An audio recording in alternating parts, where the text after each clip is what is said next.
The Awedio Jam is an event that brings together composers, musicians, sound designers, voice actors and any kind of audio specialist to experiment with people collaborating in teams to create sonic products with insight into the games industry and the games audio various processes. It's been a massive mix of different backgrounds first of all, so we've had lots of traditional composers and musicians, lots of digital composers and musicians who are more used to writing something electronically, performers, voice actors, sound designers, lots of professionals, hobbyists, lots of people who are working in the film and the TV industry but are interested in learning about game design or game audio and not sure where to start, and various students as well. So what we were hoping was to again play with collaboration and cross-media art form, but this time very much focused on audio, music and sound.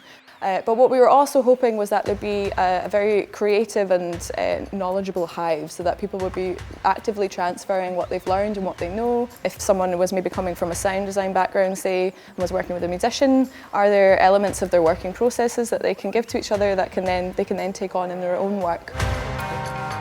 The idea of the games industry and game audio, it can still be quite, it feels like sometimes a bit impenetrable in terms of where you start understanding how to make that work and get into that world. So we wanted to supplement it with very experienced high-level industry speakers who could hopefully shed some light on that, and so that people can take that away hopefully feeling inspired and ready to look into whatever it is they think they need to do if they're interested in a career in game sound or the games industry. But also potentially just take away some ideas that they can use in their own creative process anyway.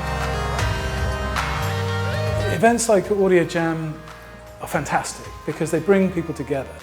So for a start, you might meet somebody in a situation like this that is someone you work with professionally later in your career, and relationships formed at things like this can go on for years. And then I think what you can learn from collaborating, getting people that you've not even met together, figuring out ways of working, at the end of the day producing a piece of sonic art along the way. Often these things are better done in groups. You know, you can only learn so much by yourself, and creativity flourishes when you're in an environment like this.